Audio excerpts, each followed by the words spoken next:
Muito boa tarde, nós estamos começando o programa Flagrante. Eu sou o William Travasso, aqui na Jovem Pan News. Eu tenho recebido muitas denúncias, que chegam através do WhatsApp da PAN, no 11 931 17 0620. Através das redes sociais, eu também recebo muita informação. @WTravasso, Twitter, Instagram, TikTok.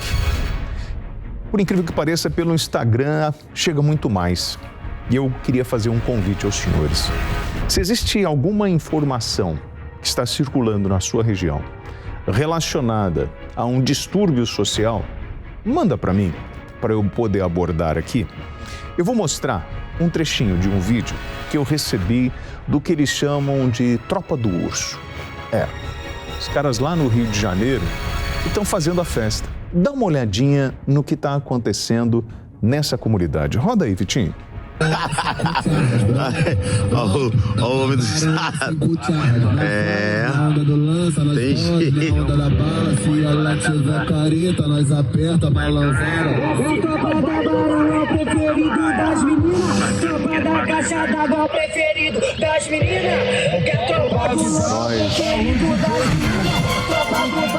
Nós recebemos essa imagem.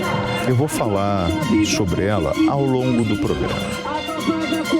Se você observar no detalhe, você vai ver o equipamento de camuflagem que os criminosos estão usando, o tipo de armamento de guerra, o ouro, ostentação nos anéis, nos cordões, o consumo de entorpecente e a presença dos grupos paramilitares nas comunidades do Rio de Janeiro. Mas esse papo, ele é um papo longo, sabe? Que a gente vai levar daqui a pouquinho, porque tem outras imagens. E eu gostaria de chamar a atenção para o problema da segurança pública do Rio de Janeiro. Porque essa semana, os caras fizeram arrastão próximo ao shopping, tomaram o fubá, roubaram um caminhão em Benfica. Eles estão bagunçando a cidade. E não dá pra gente achar que isso é normal e que vai ficar tudo bem. Não.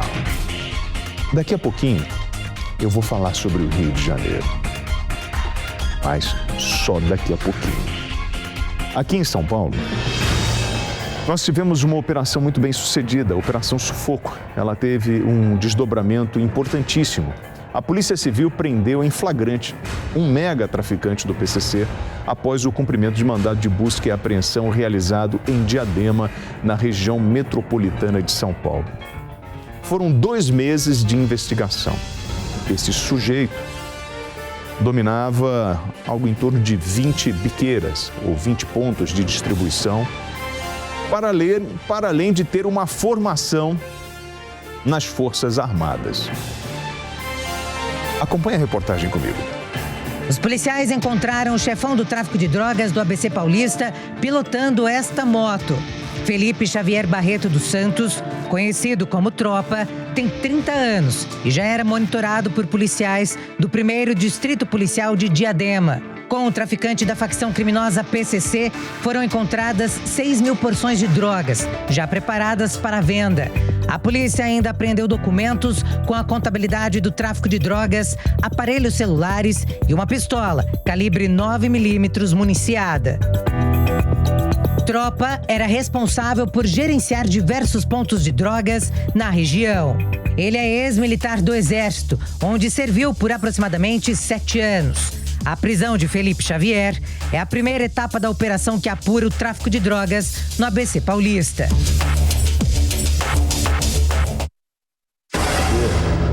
Principalmente Diadema, Mauá, já passou por momentos muito difíceis na área de violência.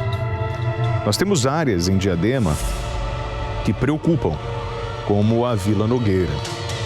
E a influência do tráfico de drogas, ela é grande. E o trabalho é difícil, porque todo esse material que os senhores acabaram de ver aqui, isso vira dinheiro. E a facção criminosa aproveita a desigualdade social, as construções irregulares, a dificuldade que o Estado tem de se fazer presente. Mas quando você tem uma polícia investigativa que tem uma excelência como nós temos aqui em São Paulo, é uma questão de tempo. E eu já disse aqui, em São Paulo, bandido não tem nome e sobrenome. Não. Ele não consegue se construir na cidade de São Paulo. É uma questão de tempo. Quando ele começa a ter fama, vem a decadência dele. Ele estava numa perereca de uma motinha ali, né? Mas estava com a pistola, uma 9mm. E ele já vinha sendo monitorado pelo primeiro distrito policial de Diadema.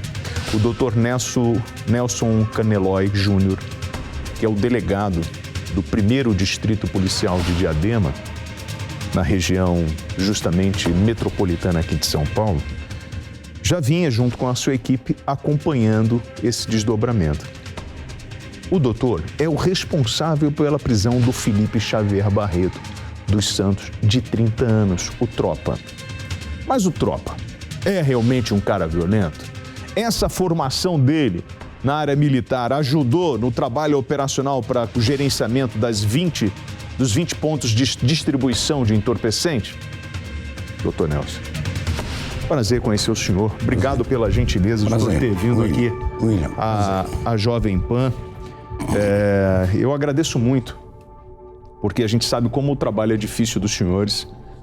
E uma prisão dessa merece a gente exaltar e trazer a informação do trabalho de investigação que vocês fizeram.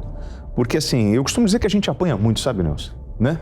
E na hora que a gente tem uma vitória, é hora de comemorar. E a prisão desse senhor, ela é uma prisão importante. Ele era realmente esse homem violento que a reportagem falou? William, como foi falado, nós já estávamos investigando e chegamos a uma solução, porque tivemos uma apreensão grande de droga anteriormente. Sim. Então, nessa investigação, que realmente é difícil, que leva dia, noite, final de semana. Sim. Então, é uma investigação que tem que ser bem participativa de todos os policiais. Quando nós abrimos esse inquérito, verificamos que ali provavelmente teria uma potência atrás dessa situação. Que não era uma simples apreensão de entorpecente, que não. Tinha um esquema maior ali. Sim, começamos a investigar os locais de Diadema, não só no centro de Diadema, como adjacências, até divisa de município com São Paulo, São Bernardo. E concluímos que teríamos um comandante dessa facção. Sim. Começamos a investigar, policiais já descobriram quem era, o difícil era chegar nele. Como os policiais em investigação avistaram uma moto que foi identificada, essa moto os policiais perseguiram ele até um local. Chegando nesse local, me informaram, eu já estava com o inquérito aberto, aí automaticamente eu já pedi o mandado de busca. Sim. Que é justamente na residência dele. Ele adentrou na residência, seguido os policiais com mandado de busca, adentraram na residência e lá foi encontrado 6.000 papelotes, aproximadamente 10 quilos de entorpecentes, uma arma 9mm de grande poder. É uma Glock aquela? Ela é 9mm. Tá, mas a marca dela... Ela é importada, né? Então, é a sim, Glock, é a isso. Glock, então. Ela é importada, então ela tem alto poder, essa arma. Sim. E ela vale de 12 a 15 mil no mercado paralelo. Aquela que a gente está vendo agora ali. Isso. Ela tá... Isso estava na casa dele e não estava na posse dele na hora que ele foi preso? Ou ele estava com ela? Ele estava próximo a ele. Tá. Quando os policiais conseguiram adentrar na residência, Sim. estava próximo a ele. Ele foi automaticamente algemado e foi recolhido todo o entorpecente que encontrava-se na casa dele. Aí começamos a interrogar ele. É claro que ele nega, né? Ele vai falar somente em juízo, mas nós já tivemos toda a investigação, todo o passado dele. E agora demos a continuidade. Tem um outro que foi ali, aquilo é só a transferência dele, esse outro não estava junto com ele na prisão. Esse aí é, como foi Operação Sufoco ontem em Diadema, sim. Então todos os distritos, são 4 distritos e mais 5 setores tem a diesel, homicídios, sim, meio ambiente. Então todos participam da operação, cada um na sua área. E ele foi preso próximo à nossa área. E essa Operação Sufoco, nós tivemos 2 flagrantes de tráfico ontem, sim, e mais 2 mandados de prisão. Então, que foi cumprido. Então, esse cidadão que está do lado dele é preso pelo mandado de prisão, de outra situação. A gente sabe que a vida, né, melhor, a investigação aqui em São Paulo mostra, por exemplo, o Vale do Paraíba como um ponto importante na distribuição de entorpecente na chegada aqui a São Paulo. A região do ABC, ela vinha, na década de 90, né, nós tínhamos altos índices de homicídio, né, as coisas foram reduzindo, a polícia conseguiu ir reduzindo, e esses homens que são presos hoje como integrantes do PCC são moleques que cresceram na comunidade, foram ganhando poder dentro da organização criminosa e leva um tempo para ele aparecer na investigação, né? Ele fica durante, sei lá, 2, 3, 5 anos no anonimato, até que, em função das decisões que ele vem tomando na organização dentro daquela região, porque, por exemplo, o Tropa, ele comandava 20 pontos de distribuição. Então, ele é um homem importante dentro da organização. Isso. Mas esse tempo que leva para o criminoso aparecer é difícil, né? Porque é um tempo que ele fica no anonimato. Sim, principalmente ele que tem toda experiência. Que ele serviu o exército. Ele aprendeu dentro do exército muitas coisas que ele levou junto com ele. No crime. No crime. Então ele estava no lado bom e passou para o lado ruim, com a experiência que ele obteve dentro do exército. E isso dificultou também, porque ele sabia como a polícia age. Ele sabe, né? Então, por isso que dificultou também até ele ser preso, até localizar, até investigar. Mas tínhamos algumas informações, mas essa experiência dele ajudou. Mas foi, tudo bem, 7 anos. Por aí, é uma média, a média que eles levam para poder despontar, então, né? Isso. Até porque ele começa numa escadinha, né, Nelson? Ele começa ganhando força dentro da organização criminosa até chegar a um posicionamento de gerência, enfim. Isso. O que acontece que onde ele estava, já estava lá em cima, ele já estava comandando sim, praticamente o tráfico do ABC quase todo ali, na divisa de São Paulo com Diadema, São Bernardo. Então, ele teve um poder grande ali na situação do tráfico. É como você falou, William. Diadema, quando eu entrei na polícia em 1991, vai fazer 31 anos. Nossa. Comecei em Diadema. Sim. Então, e eu vou te falar que hoje Diadema é uma cidade de luz. Porque quando eu entrei era 150 homicídios mês e mais 150 tentativas. Era São Paulo, Diadema e Mauá, né? Eram as 2 cidades mais violentas de São Paulo. Mas Diadema era 150 homicídios mês, mais 150 tentativas. Hoje, você vê que eu falo que Diadema é uma cidade de luz, porque hoje o número de homicídios lá, normalmente às vezes é 5, 3, tem meses que não tem homicídio em Diadema. Às vezes tem um homicídio que é o feminicídio, que é dentro de casa. Que é o passional, né? É o passional. E o tráfico, que às vezes existe isso. E aí eu pergunto ao senhor, o que provocou essa redução nos números de homicídio dentro de Diadema? O que o senhor... Foi na época que o prefeito da época o fechamento de bares. Que foi muito polêmico, né? Foi. E até países da Europa veio verificar como que, de repente, o crime, o homicídio diminui em Diadema. Então, por isso que eu falo, Diadema hoje, ela não é uma cidade violenta, porque hoje está tudo violento, não é só em Diadema, é São Bernardo, São Paulo, é Guarulhos, é tudo igual hoje, a violência. Mas Diadema progrediu muito. E nós, policiais lá de Diadema, somos policiais antigos, conhecemos pessoas, hoje pessoas adultas, nós vimos crescer na nossa E aí a informação chega, né, Nelson? Chega. E acho que esse é um ponto diferente na investigação, porque o mais difícil é você ter a tua fonte, fazer com que a informação chegue. É por isso que sempre aqui no Flagrante eu costumo pedir a ajuda dos senhores que estão acompanhando a gente através do meu Instagram. Eu já pedi até para dar o meu telefone pessoal aqui, mas pediu, não faça isso. Então eu coloco o Instagram, porque só eu tenho acesso. @WTravassos. Ou o WhatsApp da PAN no 11 931 17 0620. Uma vez, semana passada eu estava conversando com o delegado, Nelson, e ele falou assim, William, você vai acompanhar uma operação com a gente? Eu falei, doutor, eu não faço isso. Mas por que não? Eu falei assim, porque eu prefiro muito mais levantar uma informação e fazer uma reportagem mais estruturada do que uma própria operação do dia a dia. E a gente sabe que as informações, elas vão ganhando força de acordo com o grau de confiança que você tem do teu parceiro nesse negócio. E eu acredito muito que esse trabalho que o senhor falou que está acontecendo em Diadema, ele vem em função desse histórico dos policiais mais antigos, de um trabalho nas comunidades, enfim. Sim. Inclusive, os nossos diretores, os seccionais que passam por Diadema, eles são muito experientes. O doutor Stone, o doutor Saião, que está lá atualmente, o doutor Stone, que é o diretor do DEMACO.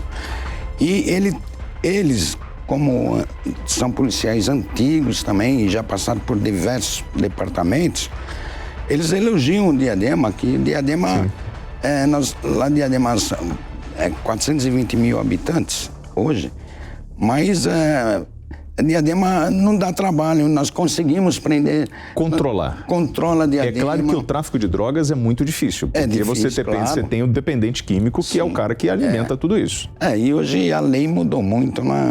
Antigamente eu fazia flagrante do usuário, hoje ele é dependente, Ele não fica preso. Ponto. O usuário não. Ele faz um termo circunstanciado e ele tem tratamento, ele vai para o tratamento. Sim. E antigamente eu fazia flagrante de falta de habilitação, hoje não existe mais. A nossa legislação também ficou muito branda. Sim. Tá? Se for analisar, nós temos que mudar a legislação. Isso que o senhor está falando é uma coisa que eu ouço muito dos policiais e eu vou pedir aqui. Nós mostramos no ar a pistola que foi apreendida nessa operação com o Tropa, uma 9mm, com um carregador. São Paulo, a polícia de São Paulo apreendeu 20 pistolas semiautomáticas e 2 fuzis que estavam prontos, né, para chegar às mãos do primeiro comando da capital. Esse material aí. Essa foi uma investigação, as equipes do setor de investigações gerais, o SIG, conseguiram interceptar esse carregamento de armas na região do ABC, em Diadema. Eles fizeram uma vistoria num veículo, né? Os investigadores localizaram essas 20 pistolas semiautomáticas, calibre 9mm, 40 carregadores, 2 fuzis calibre 5.56, 3 carregadores com capacidade para 50 cartuchos e 4 carregadores com capacidade para 30 cartuchos. De acordo com a polícia, os 2 suspeitos que estavam no veículo informaram que receberiam a quantia de R$5.000 cada um para o transporte da carga, assumindo um risco de tomar a cadeia, mas cada um ia ganhar 5.000. Eles também falaram o seguinte, que eles não sabiam o local exato da entrega, uma vez que o endereço seria informado apenas quando chegassem a Diadema. Essa dupla foi presa em flagrante e a ocorrência foi registrada na sede do SIG, no Jardim Santa Rita, na zona leste de São Paulo. Doutor Nelson, existe esse fluxo, né, da venda de entorpecente. Sim. E para manter o território e as ações do crime organizado, você precisa de armamento. Sim.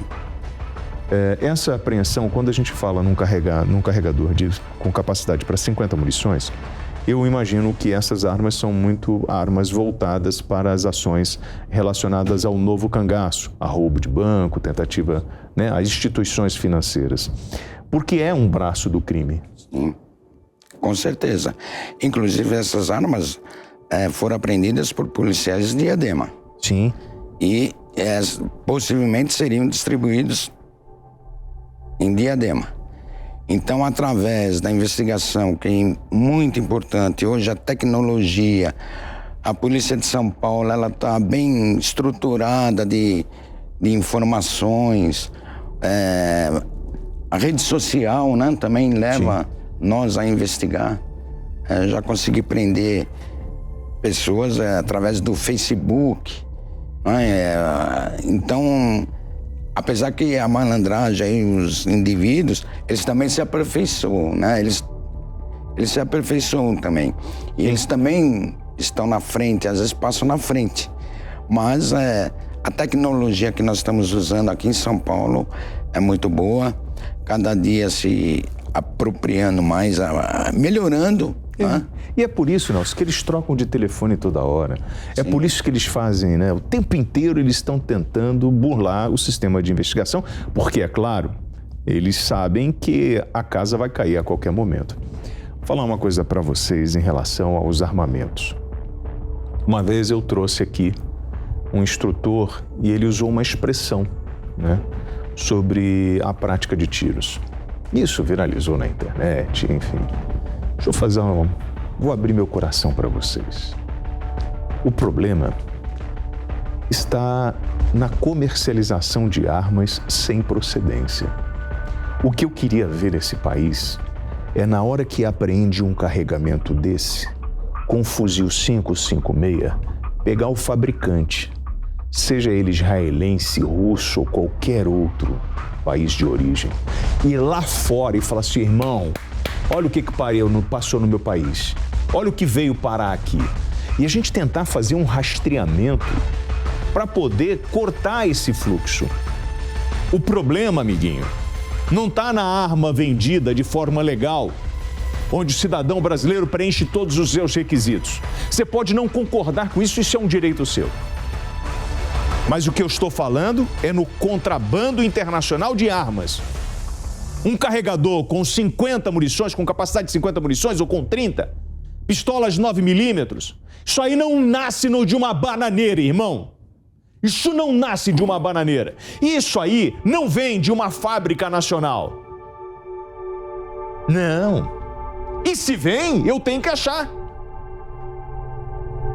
A investigação, depois de uma apreensão dessa pela Polícia Civil, eu queria ver a força do Estado e cobrando os países de origem. Porque é aí que está a sacanagem. Porque uma peça de fuzil 5.56, o cara vai pagar 50, 60 mil reais. É uma arma de guerra, irmão. E anota uma coisa, a gente está com a guerra lá na Ucrânia.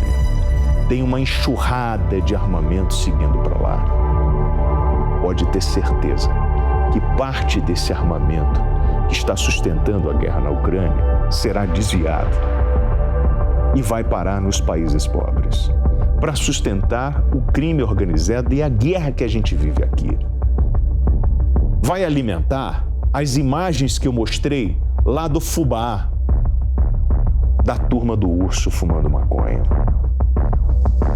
Aquele equipamento não sai de uma loja de armas aqui no Brasil, não. Ela vem do Senhor das Armas. Eu já vi CPI em tudo quanto é canto na política. CPI da milícia. Quero muito ver a CPI do tráfico de drogas, do crime organizado no Brasil, que está lá no Senado. Eu já vi a CPI das armas. Mas eu quero um resultado. Porque eu não posso permitir. Me dá a imagem do Fubá, Vitinho. Me dá a imagem do Fubá, pô. Do Fubá. Fubá é o cara fumando maconha, plantado de fuzil, de radinho, com o dedo cheio de ouro, com cordão de ouro, ostentando como se fosse o dono do Rio. Olha aí, irmão. Olha o que vocês fizeram com o Rio de Janeiro. Olha o que vocês fizeram com o Rio de Janeiro. Foi isso. O caráter de excepcionalidade durante a pandemia botou esses moleques com todo vapor.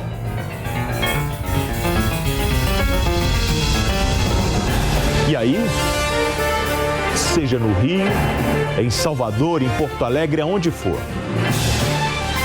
a gente está vivendo uma guerra aqui, tá? Nós estamos vivendo uma guerra contra o vagabundagem, contra o crime organizado. Tem gente que não quer enxergar. Mas hoje, a facção que domina São Paulo, e está espalhada pelo Brasil todo, ela hoje é uma organização internacional. 500 milhões de dólares por ano. Você tem noção do que é isso? É a oitava ou nona, quando você coloca as organizações mundiais relacionadas ao crime. O Tropa, que foi preso com experiência no Exército, aqui pela turma de Diadema, com uma 9mm e com várias porções de entorpecente, é mais um. Mas a gente tem que cortar o fluxo. E para isso, é preciso ter coragem. A Polícia Federal vem fazendo um trabalho muito importante de interceptação do entorpecente que chega no Brasil. Nós aumentamos o número de apreensões. Tivemos um bom resultado nas polícias estaduais com a apreensão de armas, drogas. Apesar do que foi apontado pelo delegado Nelson, da frouxidão da lei. Mas a polícia continua trabalhando. É aquela história de morrer afogado. Né? É enxugar gelo? Mas eu não vou morrer afogado. Eu vou continuar trabalhando e dando resultado. Apresentando melhoras em vários municípios, como por exemplo Diadema, em São Paulo. Mas vai lá para o Rio. O Rio é um capítulo à parte. Eu estou cobrando de vocês isso, não é pelo que eu estou mostrando agora, pelo que aconteceu na semana e que eu vou mostrar ainda aqui. Tá? E aí, eu estou chamando a responsabilidade do senhor que tem a caneta na mão. Você entende o que nós estamos enfrentando? Se o senhor entende, pense muito bem antes de tomar uma decisão em relação a qualquer estratégia operacional militar ou relacionada à segurança pública. Porque se o senhor não tem competência na área de segurança pública, não se envolva com isso. Chame quem entende para poder ouvir. Qualquer decisão equivocada na área de segurança pública pode trazer um distúrbio social muito maior. Porque hoje, praticamente todas as favelas do Rio estão ocupadas pelo crime organizado. Sejam os traficantes ou narcotraficantes, os narcomilicianos ou os milicianos. E eu vou mostrar hoje a troca de tiros, a disputa de poder e como eles estão indo para a rua armados de fuzil, fazendo arrações. Sabe por quê? Porque o Estado permitiu. Não tem acordo com o vagabundo, irmão. O Estado tem que se fazer presente. Nelson, desculpa. William, eu queria só complementar. Aquela apreensão de armas que seria entregue em Diadema, possivelmente iria passar pela mão do Tropa. Ia para ele? Para ele ensinar a manusear. Sim. Entendeu? Sim. Então, com a experiência dele do Exército, então possivelmente iria passar por ele e para ensinar a manusear essa... Sim, que não é uma coisa que você precisa. Você entregar na mão um fuzil na mão de alguém, apesar que o fuzil é uma arma que ela tem uma precisão incrível. Mas... né? Mas você precisa saber. Tem que ter experiência. Você tem que saber manusear. Você tem que fazer a manutenção. Isso. Você tem que saber trocar o carregador. Sim. Né? E rápido. E rápido. Porque numa ação de crime, o cara tem que estar preparado. Com certeza. Nelson, eu queria te agradecer a gentileza de ter vindo aqui. Você desculpa esse bate-papo aqui, mas é porque, tranquilo. Na verdade, a gente sabe que para a gente melhorar a condição de vida do cidadão, a gente precisa dar mais estrutura. Sim. Né, as pessoas que estão no operacional, na linha de frente. Precisamos, e essa estrutura vem de equipamentos, de tecnologia, de segurança jurídica para trabalhar. Sim. Né? E a gente tem que cobrar de quem está fora de São Paulo, quem está em Brasília. Sim. É uma cadeira, é uma carreira. E vou te falar, a facção, do jeito que você falou, ela está hoje no Brasil e no exterior. E dentro da facção, hoje, a facção tem médicos, engenheiros e até policiais.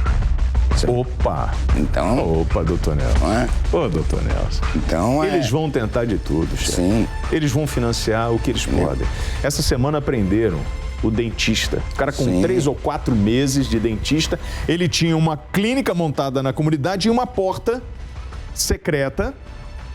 Você abria um armário, não tinha nada ali de insumos. Tinha uma porta secreta para o vagabundo entrar, para ele poder tratar. Como tinha na Mangueira uma determinada figura que negociava atendimento médico para bandido.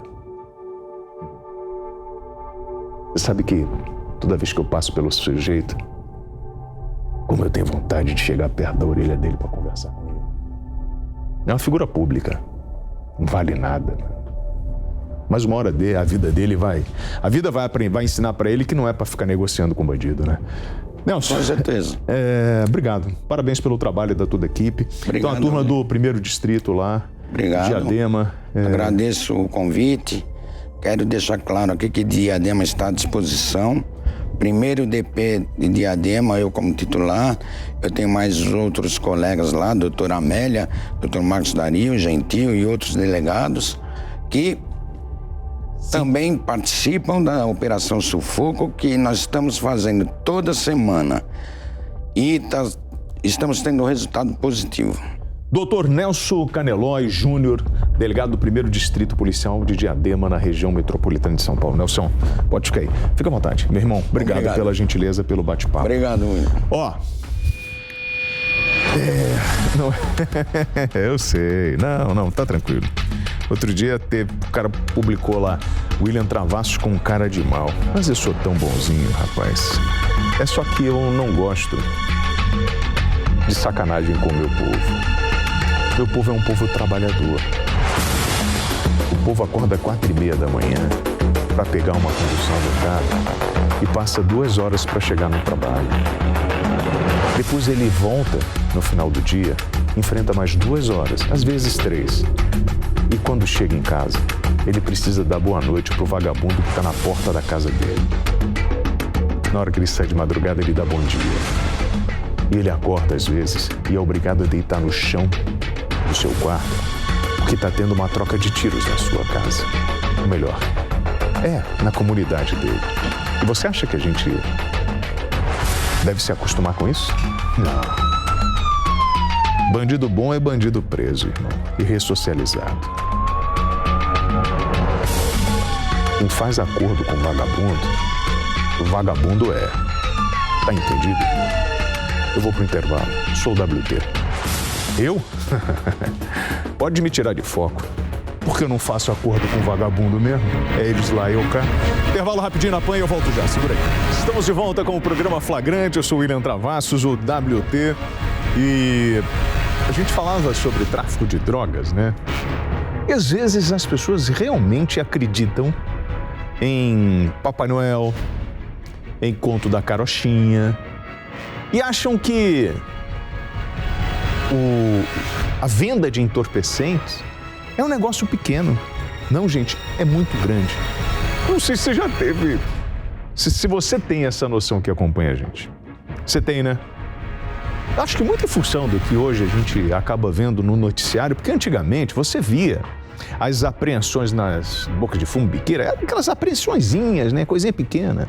O negócio foi ganhando um volume, muito em função da importância do nosso país para o crime organizado, que a gente começou a falar, opa, tem alguma coisa errada. Se o cidadão tem essa percepção, eu parto do princípio que todas as instituições do Estado também têm essa noção. Né? O Legislativo, o Executivo, o Judiciário, todo mundo sabe do problema que a gente está enfrentando. Tem gente que vai falar que a melhor solução seria liberar a maconha. Vou falar uma coisa para vocês. Para vocês que defendem a legalização da maconha. Só um cigarrinho é sua mãe. Tá, Vitinho? Não é só um cigarrinho, não.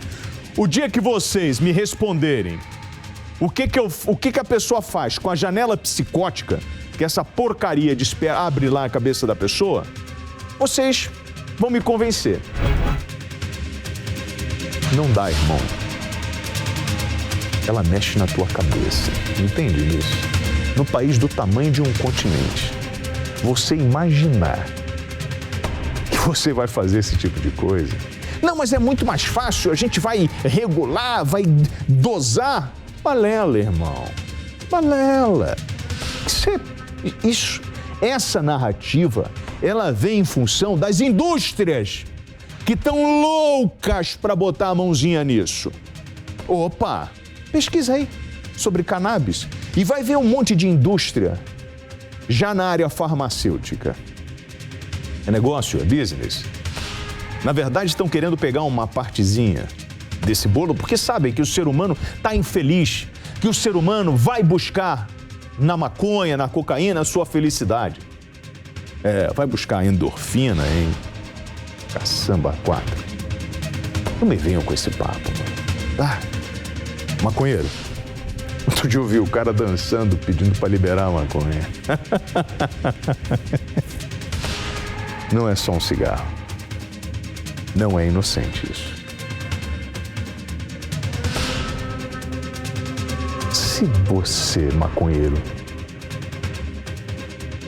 a vontade que eu tenho é pegar você, sentar numa cadeira, daquela bem confortável de cinema VIP, e botar para assistir alguns vídeos do mundo do crime. Sabe, Kojak? Posso andando até você, Kojak? É como se a realidade fosse caindo no seu colo dentro do cinema. A hora que você assistir o que a crueldade humana é capaz de fazer para conseguir poder, espaço no território da venda de entorpecentes, eu tenho certeza que nunca mais você colocaria um cigarrinho de maconha na tua boca. Não é história, não é conversinha, eu não estou tentando te impressionar. Eu só queria que você entendesse isso. Porque nós que acreditamos no bem da família, é muito triste você ver um jovem independente pegando tudo dentro de casa, vendendo, ficando doente, ficando lesado,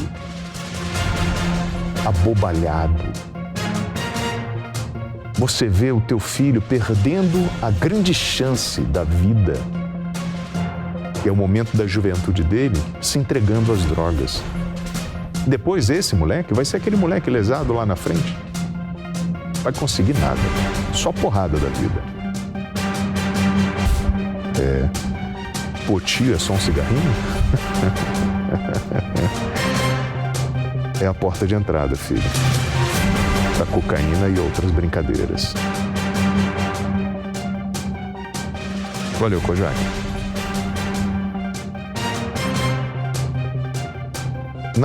Nessa semana agora, a Polícia de São Paulo, por meio do Departamento Estadual de Prevenção e Repressão ao Narcotráfico, o DENARC, fez uma apreensão de mais de R$1 milhão numa operação que investiga a ligação da máfia italiana, a 'Ndrangheta, com o primeiro comando da capital. Nós falamos aqui sobre isso, porque o que nós abordamos? Olha, a gente sempre está falando da organização brasileira, mas uma organização brasileira de tráfico de drogas não age sozinha no comércio internacional sem o suporte da organização internacional, seja ela uma máfia chinesa, italiana, árabe, russa, enfim. Você vai acompanhar a reportagem especial de como foi a ação da polícia e como atuam os criminosos comparsas dos narcotraficantes italianos. Veja. Os agentes do DENARC cumpriram mandados de busca e apreensão em diversas marinas da Baixada Santista, no litoral sul de São Paulo. No total, foram apreendidos 18 veículos de luxo e 2 lanchas avaliadas em mais de R$1 milhão.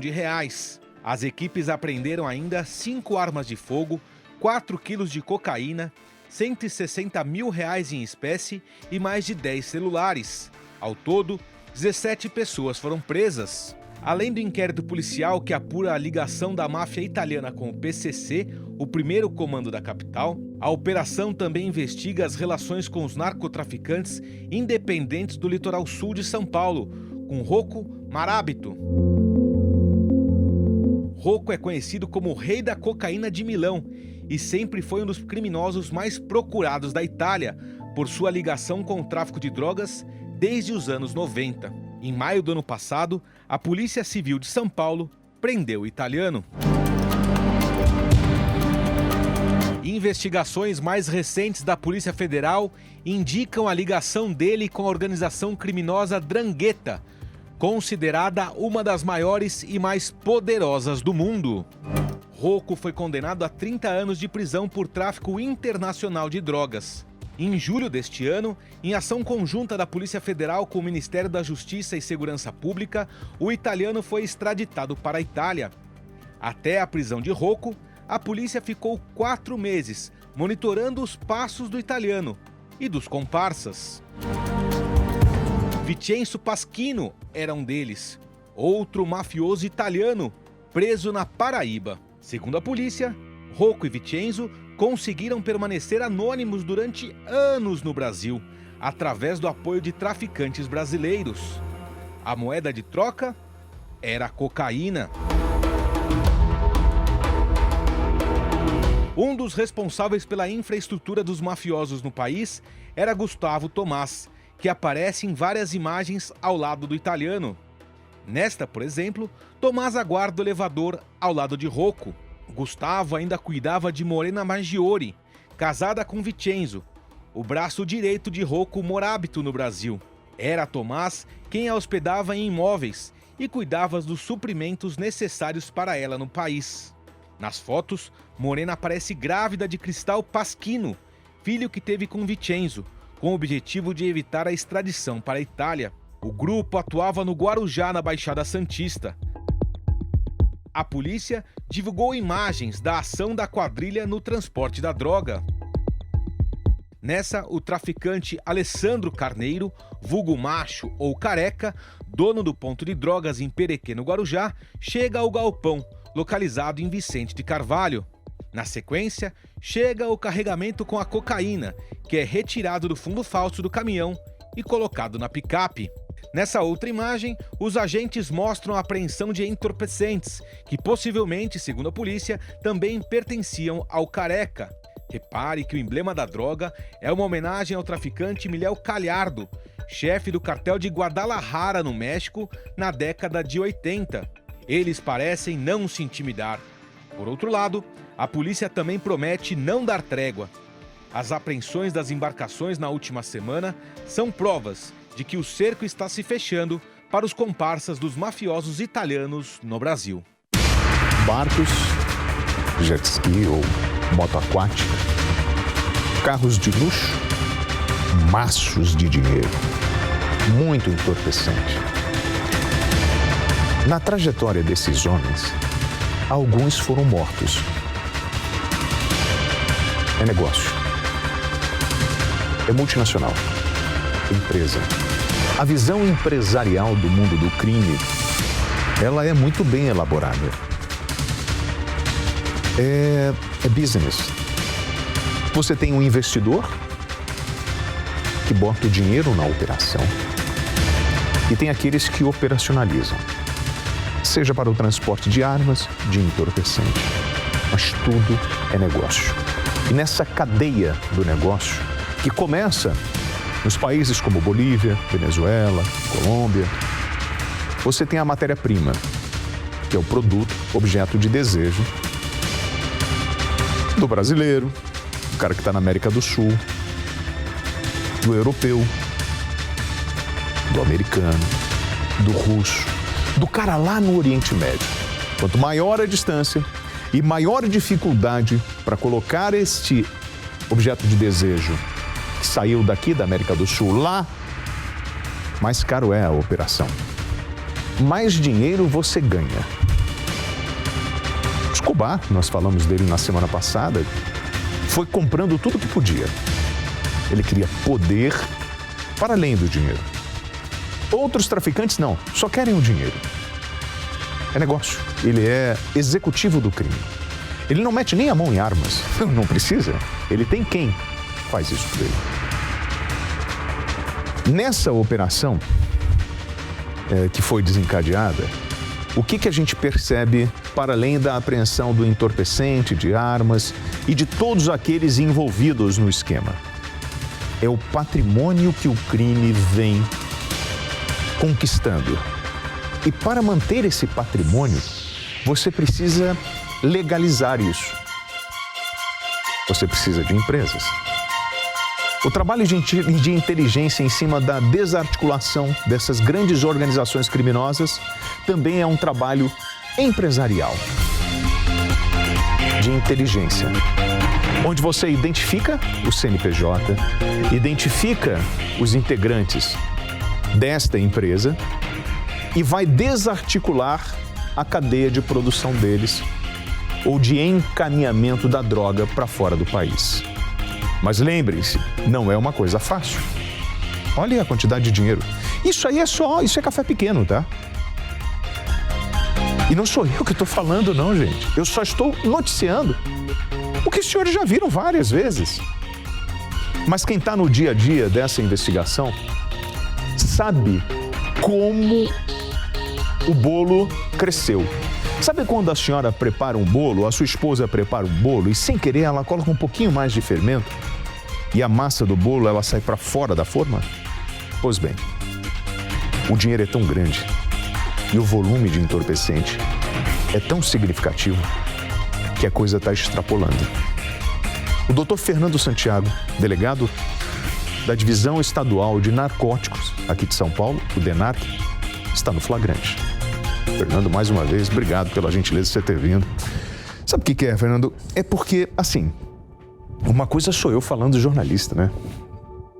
A outra é o senhor que está no dia a dia. O cidadão brasileiro, ele tem noção da organização criminosa e de como ela se articula. Porque, assim, muito está no campo imaginário. A situação é muito mais complexa quando você começa a investigar. O senhor está vendo a máfia italiana 'Ndrangheta e essas associações. O que nós temos de realidade no Brasil em relação a isso? Boa noite, William. É um prazer mais uma vez fazer parte desse programa. É verdade. Há um tempo atrás, se falasse para qualquer pessoa comum do povo a atuação de uma máfia italiana aqui no Brasil, isso seria visto com bastante estranheza. Eu mesmo, há um tempo atrás, eu não imaginava que um dia pudesse chegar ao ponto em que se encontra hoje. Mas realmente, já há algum tempo, alguns italianos de máfias, nesse caso aí uma máfia calabresa chamada de 'Ndrangheta, uma das principais organizações criminosas responsável por enviar droga para a Europa, uma vez que o Brasil, como a gente sabe, é um dos principais interpostos para passagem dessa droga para a Europa. Os italianos veem aqui uma oportunidade de realizarem negócios e daqui eles enviam esse entorpecente para toda a Europa. E quando chega na Europa, ele vai mandar para o Oriente Médio, vai fazer a negociação dele lá. Às vezes ele paga isso não em dinheiro, né, em moeda corrente, ele paga em entorpecente, em balas, em LSD, esse tipo de componente químico que vem para o Brasil para atender uma demanda brasileira, porque nós não temos essa produção aqui, é isso? Sim, sem dúvida, William. Muito importante, inclusive, essa colocação, uma vez que, por óbvio, essa máfia italiana, ela tinha como principal objetivo enviar drogas para a Europa. Entretanto, o que provocou a atuação do Departamento de Narcóticos de São Paulo? Essa máfia italiana, ela precisava de uma infraestrutura aqui no Brasil. E para isso ela precisava de veículos, de imóveis. E o que ela usava como moeda de troca? Justamente o entorpecente. Porque tanto esses veículos como esses imóveis, eles eram ofertados por narcotraficantes brasileiros, que em troca recebiam entorpecente. Essa multinacional do crime, ela produz muito dinheiro. E aí eu queria fazer um questionamento ao senhor, até para a gente poder atualizar em valores. Quando eu pego o quilo de cocaína de pasta base na Colômbia, eu pago quanto lá? Lá na Colômbia. Cerca de um pouco menos de $1.000, de $1.000. $1.000? Isso. Pois bem, eu vou lá na Colômbia, pego 1 quilo de pasta base de cocaína e pago $1.000. Quando chega aqui no Brasil, Você lembra que eu atravessei o país inteiro para botar isso aqui em São Paulo ou no Rio de Janeiro, para aproveitar o porto, porque é um caminho para a gente mandar para a Europa, através do Porto de Santos, Porto de Itaguaí, enfim, Porto do Rio. As investigações já mostraram isso, certo, doutor? Sim. Quando esse quilo de pasta básica chega em território brasileiro, aqui, numa capital, ele vale quanto? A pasta base aqui em São Paulo, cerca de R$3.500. Cerca de $3.500. A cotação é sempre em dólar. E a cocaína pura, refinada, cerca de $5.000. $5.000 na cocaína já refinada. Quando eu mando e eu consigo, e olha que isso não é um trabalho fácil, né? E eu preciso dessa associação do brasileiro com o europeu, no caso, o italiano, para mandar. Isso chega na Europa. Essa mesma pasta de cocaína ou a cocaína refinada, ela passa a valer quanto na Europa? Bem, Portugal cerca de $25.000. Quando vai mais ao leste europeu, vai ficando mais caro, então cerca de $40.000, até chegar em países do leste europeu mesmo, uns $40.000. Países com pena de morte chega a custar $60.000 muito. É um valor que costumeiramente na Ásia, esse valor de $60.000, $65.000, ele é cobrado. Então os senhores multiplicam, o dólar bateu acho que 5,35, algo, não sei agora, por aí. Mas vou botar R$5 no redondo. Só para a gente ter noção de como funciona isso, né? Como sai lá da floresta, na Bolívia, e vem caminhando para o Brasil e vai multiplicando até chegar, porque o objetivo é esse. E aí, nesse papel do crime organizado, a gente vê a estrutura montada no caminho do entorpecente. No Brasil, como o senhor falou, é um entreposto, né? Nós servimos de passagem do entorpecente, muito em função da nossa capacidade de distribuição para a Europa e do tamanho do nosso país, da dificuldade de fiscalização? Sim, sem dúvida. Nossa fronteira é enorme. Nós fazemos fronteira com 3 países produtores de cocaína. Aliás, praticamente os 3 únicos países de produtores de cocaína no mundo. Então, essas fronteiras são muito extensas, há uma dificuldade imensa em fiscalizar isso aí, até mesmo porque parte dessa fronteira é a área de mata, área muito difícil de exercer, de fato, uma fiscalização. E aí, nessas ferramentas do mundo do crime, o DERNAC vem acompanhando. O que tem de escuta telefônica na Polícia de São Paulo em andamento é uma coisa absurda, né? E às vezes, o que eles fazem? Eles usam uma comunicação em dialetos. O que é difícil. Imagine um policial, porque o policial, para além do equipamento, é o guardião o nome? Sim, no Rio é o guardião, né? Então todas as ligações telefônicas daquele número que está grampeado ficam gravadas no guardião. Uma cópia do telefone fica com o policial. Tocou o telefone, ele está ouvindo, ele está monitorando. Não é isso, doutor? Sim. Pois bem, de repente, toca o telefone, ele começa a ouvir.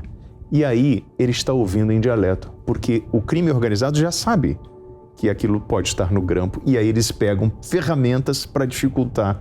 E aí, como vem o trabalho do DENARC em relação a isso, doutor? Realmente, isso dificulta bastante. Os italianos se utilizam de dialetos locais, assim como os nigerianos se utilizam de dialetos tribais, dos mais diversos, misturados ao inglês. Aqui o boliviano com o guarani, isso tudo dificulta bastante. Normalmente, o DENARC, ele necessita de um auxílio de algum intérprete, e realmente isso torna muito mais difícil o trabalho da polícia. Eu vou mostrar para os senhores agora uma imagem que ajudou nessa investigação, e ela é uma imagem rara, que foi conseguida pelo DENARC. Pode rodar a imagem o nome dele mesmo, Ana, é do Rocco, né? O Rocco Mará. Esse homem aqui no elevador, ele está de máscara. Você vai imaginar que esse senhor que está passando a mão ali, pelo jeito, passando a mão e limpando com álcool, né? Porque você vai imaginar que esse cara é o responsável por tamanha estrutura de distribuição de entorpecentes, doutor Fernando? Nem os policiais imaginavam, William. Quanto mais o cidadão comum. O Rocco Morabito, ele se passava por um morador desse condomínio no bairro do Morumbi, aqui em São Paulo. Ele tinha uma vida normal, chamava atenção pelo fato de ele evitar se expor, entrar normalmente pela garagem, sair pela garagem do prédio. As comidas eram levadas através de delivery.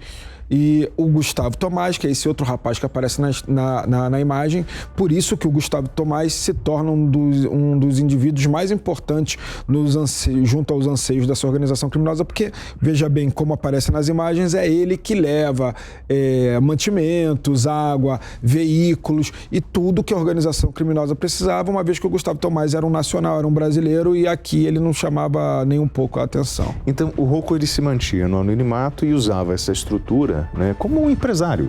Não vou me expor, não é isso? Exatamente. Ele fica reservado, negociando. Quando que a casa cai? A casa cai, na verdade,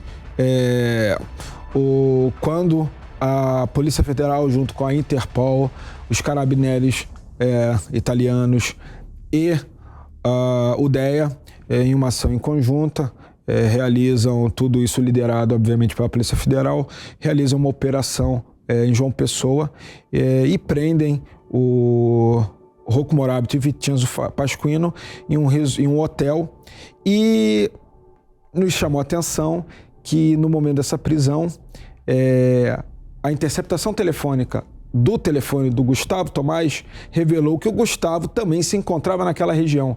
Então, naquele momento, a gente teve mais certeza de que aqueles indivíduos que nós monitorávamos desde janeiro de 2021 se tratavam, sim, de integrantes de uma máfia italiana. Nossa.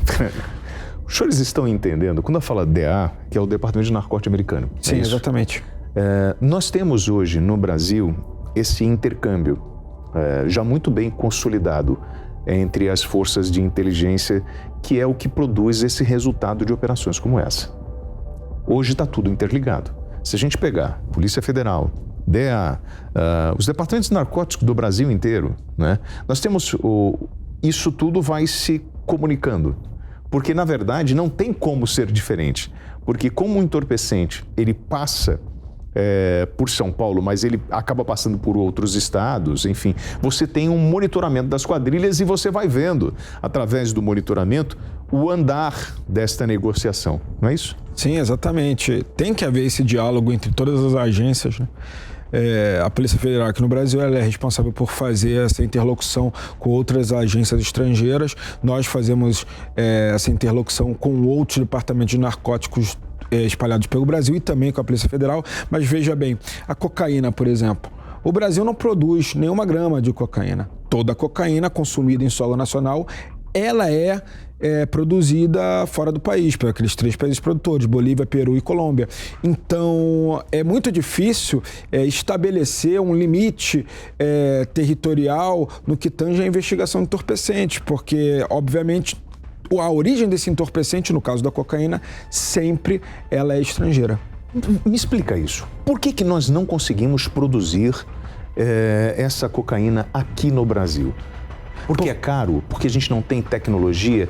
Porque isso que o senhor está falando é uma coisa interessante, né? Você imaginar que nessa cadeia de produção, isso precisa ser feito fora. Nós já encontramos em algumas comunidades a mistura dela, mas o preparo não. Você tem só a encorpada, eles dão aquela... multiplicam por outras substâncias, porém a base mesmo, ela não consegue ser produzida aqui. É porque para a folha de coca poder ser cultivada, são necessários clima, altitude e terreno. É como produzir um vinho, que é terroir. Olha isso. Então, a gente vai precisar de, normalmente, 1.800 metros de altitude acima do mar e um clima em um clima quente. Isso é difícil encontrar, por exemplo, em algum local europeu. Se tem notícia que já houve uma tentativa com sucesso pelos holandeses na ilha de Java há muito tempo atrás. Isso com a convenção internacional que colocou a cocaína como um dos principais inimigos da saúde pública. Isso acabou, então, sobrar esses 3 países, né? Peru, Colômbia e Bolívia, porque tem a condição climática e geográfica favorável. E aí você não pode esquecer que para manter isso, você precisa das Farc, você precisa das organizações que dão suporte a essa cadeia de produção. Sim, sem dúvida. Normalmente se procura cultivar essa planta em locais de difícil acesso para agentes do Estado, então se usam montanhas, né, áreas assim pouco habitadas ou habitadas por camponeses, e o camponês, coitado, ele muitas vezes não tem nem o que comer. Sim. E ele para ele aquilo é uma planta muito comum. Então o narcotraficante, os barões, eles com o dinheiro, eles acabam pagando aquele camponês para que faça essa colheita. Uma vez que é feita essa colheita, são colocadas em sacos, transportadas para outros locais e na mata mesmo os acampamentos com os famosos laboratórios. Agora, observem uma coisa. Nessa apreensão, eu vou pedir para mostrar a apreensão que tinha a foto, né? É do italiano que está naquela foto. Sim, o Rocco Morabito. Não, da apreensão de entorpecente. Miguel Ángel Félix Galhardo é o chefe do cartel de Guadalajara, que era uma espécie de federação com outros cartéis mexicanos. Nós vamos rodar essa imagem. Por que a droga tem uma embalagem? Por que ela tem a foto do fulano X ou, enfim, ou uma coloração? Para poder dizer quem é o dono, não é isso? Sim. E aí tem um detalhe. Quando acontece uma apreensão, lembre-se que aquilo é uma empresa. Ela sai chutando da Bolívia e ela vem para o Brasil, mas o objetivo é chegar na Europa. Qual é a maneira que o crime tem para monitorar esse tipo de produto? Ele precisa saber se ele não está levando nenhum golpe. Se dentro da estrutura do crime ele não vai levar uma pernada. Ele coloca... Gente, não tem a imagem aí não, por favor? A imagem da apreensão. Essa aí, ó, tá vendo? Ele coloca isso. O que acontece? Quando é feita uma apreensão e isso é divulgado, existe um monitoramento que garante que a droga não foi desviada. Na verdade, ela foi apreendida. É como se fosse um seguro para o crime. É isso? Sim, exatamente. O emblema da droga é o que vai demonstrar para aquele adquirente da droga que está comprando essa mercadoria, a sua procedência. Ontem mesmo nós apreendemos 400 quilos de cocaína, que o emblema era a Copa do Mundo Catar. Esse emblema ele pode ser variado, não há uma regra, ele vai dizer naquele momento qual é a procedência daquele entorpecente. Agora, como isso é negócio, o DENARC apreendeu 400 quilos de entorpecente. Sim. Com o símbolo do Catar, ou seja, tem um dono. Alguém tem que pagar isso quando há uma apreensão. Sim. Nesses casos, o traficante estrangeiro, ele paga quando a droga, quando ele recebe essa droga, uma vez que o prejuízo normalmente aqui nesse trânsito Brasil-Europa, ele é suportado pelo traficante local, uma vez que já está embutido no valor desse entorpecente uma eventual perca, uma eventual perda do material. Então já é embutido por isso que sai valendo $1.000 de um país produtor e é vendido em São Paulo a 5.000 e quando chega na Europa é 25.000. Então, nessa cadeia de valores está embutido não só a logística como o risco de perda do entorpecente. E olha como são as coisas. Quando existe uma apreensão de entorpecente, uma cocaína rosa, uma cocaína X, por incrível que pareça, os senhores sabem que aumenta a procura por esse tipo de entorpecente? Não é isso, doutor?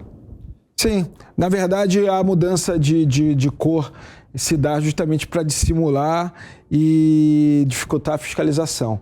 mas depois ela sofre um processo, né, de refino e ela passa a aparentar com aquele entorpecente que todo mundo conhece, branco, pulverulento. Entretanto, no que tange a cor, isso é um mecanismo utilizado por cartéis colombianos e a droga colombiana, a cocaína colombiana, é uma das melhores drogas do mundo. Então isso, claro, chama atenção. E olha como são as coisas. No Brasil, quando você pega esses entorpecentes que estão ali espalhados pelas comunidades carentes, você não encontra cocaína pura. É o resto do resto, não é isso, doutor? Exatamente. Muitas vezes tem apenas 14%, 15% de cocaína, 20% no máximo. O resto é insumo, normalmente cafeína, lidocaína, procaína, tetracaína e até outros fármacos, como no caso do Anderson Gordão, citrato de fentanila e etc. Ele vai botando qualquer coisa. Sim. E aí eu pergunto, chefe, como é que o cara bota o nariz numa porcaria dessa? Pois é. É uma pergunta que só... Porque a gente está falando de um trabalho monstruoso de investigação, operacional. E aí o cara prepara um canudinho, que eles faziam um canudo, hoje em dia tem até um pino, né, Cris? Mas eles faziam um canudo com nota, né? Faz um canudo com a nota, aí bota aquilo lá, usa a carteira às vezes de habilitação, coisa para bater a cocaína, separar em carreiras e vai botar no narizinho dele. Ele está botando para dentro aquilo que destrói o organismo dele. Então, ele não entende o quanto ele está contribuindo para tudo isso que a gente está vivendo? Sim, sem dúvida. E sem contar que traficantes que são mais audaciosos ainda, eles se utilizam não só de fármacos, mas às vezes até de pó de vidro, pó royal, entre outras coisas. E aí, eu quando falei no início aqui sobre... Estava falando com um maconheiro, o dependente químico, sobre fumar um cigarro de maconha e que não era um cigarrinho inocente. E que ele tinha que sentar numa poltrona e assistir todos os vídeos relacionados ao crime organizado na estrutura para a venda de entorpecentes. Doutor, a gente viu no filme Tropa de Elite o micro-ondas, né? Mas os casos de tortura para aqueles que quebram a cadeia de venda de entorpecente, dão volta na quadrilha, nessas transações comerciais, sequestro, pega o cara, sequestra o cara, tira todos os bens dele, deixa ele duro, transfere para os outros comparsas e depois mata com requintes de crueldade. Não tem bonzinho nesse jogo. Não tem. A gente vê, né, inclusive a literatura e os noticiários internacionais demonstram isso.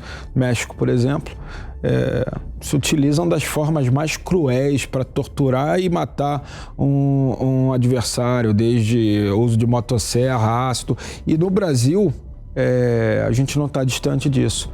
No Rio de Janeiro, como já foi mencionado, se utiliza o micro-ondas. Em São Paulo, a gente já começa a ouvir falar de técnicas cruéis também que estão sendo utilizadas cada vez mais na tortura e no assassinato de adversários. Porque o crime não aceita a volta.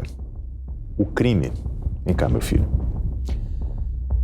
O crime, ele não aceita desaforo. É igual o seu dinheiro, não aceita desaforo. Ele não aceita ganhar a volta, roubar 1 grama. Não. Ele não aceita que alguém tome o poder do território dele. É uma empresa, mas é uma empresa com uma regra muito bem pré-estabelecida, onde cada um tem a sua função e aquele que não cumpre a sua função, ele é cobrado. E é papo de homem, é papo reto. Não faz acordo, não tem história. A palavra não faz curva. E o crime, dentro da legislação dele, não tem desrespeito na facção. E o grande negócio é o dinheiro. Para além da dor que ele está causando, ele não está nem aí. Ele quer imagens, como a que eu vou mostrar agora do jet ski. Ele quer curtir isso com o dinheiro da empresa dele. Ó. Olha isso aí. Você acha que ele está preocupado com as famílias que foram destruídas pela venda de entorpecentes? Você acha que ele está preocupado quando ele pega o barco dele e vai fazer um churrasquinho na beira da lagoa ou vai passear lá no Guarujá? Ele passa lá pelo canal de São Sebastião. Você acha mesmo que ele está preocupado com isso quando ele está sentado dentro de um Hummer de quase 700 mil reais? Você acha que ele está preocupado quando ele pede um bom bacalhau no delivery? Ou toma um vinho de 15 mil reais? Não está preocupado nem um pouco. E o pior, até o traficante mais pede chulé, ele está rindo quando é preso. É mentira? Não. A chance dele sair com um corpo jurídico, a depender do corpo jurídico que ele tiver à disposição dele. E é isso que a gente vê no dia a dia, né? O que o senhor vê no dia a dia. Então, assim, se você pegar de segunda a segunda, vai no final do expediente no DENARC e você vai ver o perfil dos caras que são presos aqui em São Paulo. Tem caras, como prender o Tropa que eu mostrei hoje, que é uma outra estrutura. Mas no dia a dia são moleques de 17 a 20 e poucos anos. Jovens sem capacitação técnica, que foi criado numa comunidade e foi despontando e foi trabalhando ali, leva o quê? 2, 3 mil por mês? Sim, um rapaz jovem que tem uma função mais simples dentro da organização criminosa, como avisar outros traficantes, como levar essa droga de um ponto a outro, ele recebe realmente um valor menor. Um salário. Um salário é um valor menor do que o traficante maior, entretanto esse valor é muito maior do que muitos pais de família recebem. Fernando, eu queria agradecer o Dr. Fernando Santiago, delegado da Divisão Estadual de Narcóticos, o DENARC. Tem um trabalho muito impressionante o DENARC. O nosso Dr. Nico, né, aqui de São Paulo, é um cara operacional. O DENARC é um departamento muito importante no combate ao crime, muito em função da importância do narcotraficante na estrutura organizada da violência. Porque da mesma forma que o entorpecente vem para o Brasil para ir para a Europa, a criminalidade ela vai passar pela organização responsável pelo tráfico de entorpecente, querendo ou não, porque é preciso pagar um pedágio para eles, né? Sim, claro. Isso é um meio até antigo que é praticado, né, pelas organizações criminosas que exercem o controle daquele território. Todas as vezes que a droga passa por aquele território, aquele que está levando essa droga de um ponto ao outro tem que pagar necessariamente uma espécie de pedágio. Doutor Fernando, muito obrigado pelos esclarecimentos. Eu espero que esse nosso bate-papo ajude ao telespectador da PAN entender o tamanho disso, ou enxergar como isso vai parar, né, no noticiário, né, porque a gente traz aqui um pouco dos bastidores dessas investigações. Muito obrigado pela gentileza. Transmita meu fraternal abraço ao chefe do departamento, a toda a equipe do DENARC. Faço aqui um convite, a gente tem que fazer imagens lá do Museu do DENARC, lá, que é bem interessante, que mostra um pouco, né? Filmar uma das embarcações que está lá presa. Dos barcos, né? Sim, pra gente A gente aos poucos... A Hummer, né? Eu vou te falar uma coisa. Pior que não dá nem para usar esse trem, né? E aí isso fica à disposição da justiça, vai para leilão e depois isso é revertido para a sociedade, doutor? Dependendo do bem, a gente tenta reverter a favor da própria polícia. Por exemplo, um veículo desse é muito importante a polícia utilizar. Sim, não tenha dúvidas. Até em função dos locais que precisa, às vezes, de uma operação, né, onde você vai fazer em área de mata ou área de barro, enfim. Doutor Fernando, obrigado pela gentileza. Eu que agradeço. Forte abraço. Muito obrigado pelo convite. Eu que agradeço. Deixa eu falar uma coisa aqui. Não tô ficando velho não, mano. É só um jeito de levantar devagar para dar tempo para ele fazer o foco. Tô brincando, pó de foco. Eu não quero ser aquele tio chato que fica reclamando e brigando. Não. Eu só queria dizer para você que é brasileiro. Pai, mãe. Para você que está com um filho adolescente em casa, Abraça teu filho hoje. Dá amor, carinho. São esses momentos de união da sua família que podem fazer a diferença no momento em que alguém oferecer um entorpecente para o seu filho. E se você não abraçar teu filho, o crime pode buscar ele. Amor, respeito e muita amizade são os laços familiares que podem fazer a diferença para a gente evitar que um jovem caia no meio do crime. Uma vez lá, é muito difícil sair. Eu sou o WT. Vou para um rápido intervalo e eu volto já. Estamos de volta com o Flagrante. E essa semana, a polícia encontrou um verdadeiro arsenal utilizado por milicianos num apartamento de 40 metros quadrados. Pequenininho, dentro da comunidade do Terreirão. O Terreirão fica ali no Recreio dos Bandeirantes, na Zona Oeste. Nesse imóvel, os agentes da 42ª DP, que é a Delegacia do Recreio, eles apreenderam fuzis, pistolas, granadas, até espadas, além de equipamentos utilizados para a instalação de gatunete e rádios transmissores. Os policiais chegaram ao local após uma investigação que já dura 5 meses e que apura a disputa de território entre os paramilitares rivais, o senhor Luiz Antônio da Silva Braga, o Zinho, e o Danilo Dias Lima, o tal do Tandera. Zinho e Tandera estão disputando o território no Rio de Janeiro. E segundo a Polícia Civil, a milícia do Terreirão, ela é independente, mas o grupo que atua no local teria simpatia pelo Zinho. A polícia, segundo a polícia, o grupo que atua no local é comandado por Cláudio Paulo Cristóvão, sujeito conhecido como Sombra. O André Costa Barros, o tal do Boto, e o Leandro Xavier da Silva, o playboy da Curicica, estão presos. Agora a polícia quer detalhes dessas movimentações que eram feitas pelo grupo e impediram o crescimento da milícia na região. Até porque a 42, ela fica do lado do Terreirão, ou nos fundos do Terreirão. Eu até aproveito e gostaria de falar com o Dr. Luiz Maurício. Quem é o Dr. Luiz Maurício? O Dr. Luiz Maurício Armonde, titular da 42DP, que é a Delegacia do Recreio dos Bandeirantes. Dr. Maurício William Travassos falando. Maurício, eu conheço bem essa região aí, inclusive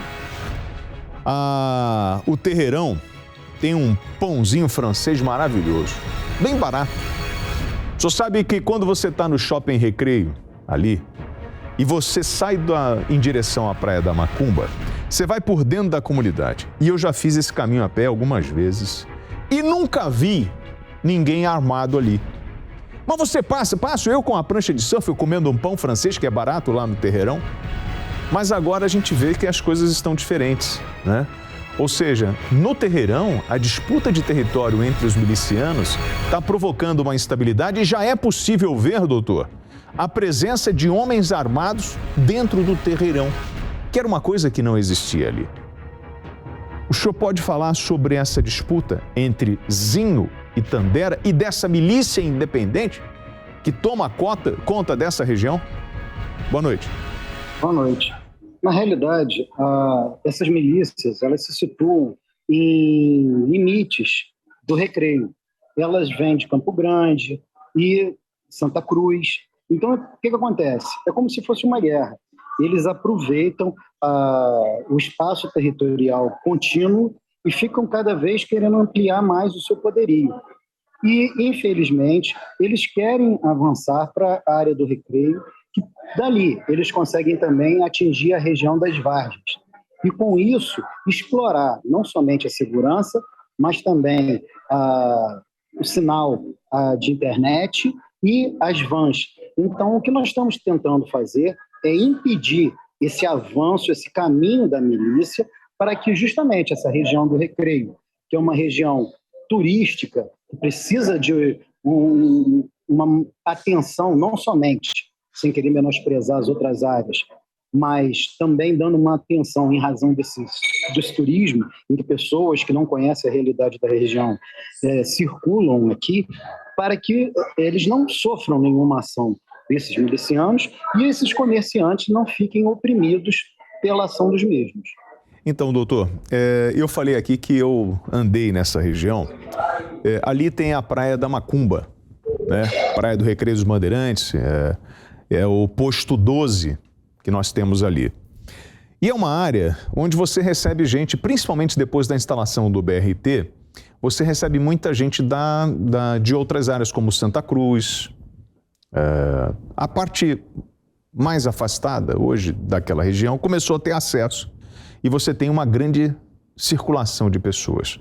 No caso específico do Terreirão, nos anos de 2007, 2008, nós tínhamos uma milícia muito forte ali naquela região.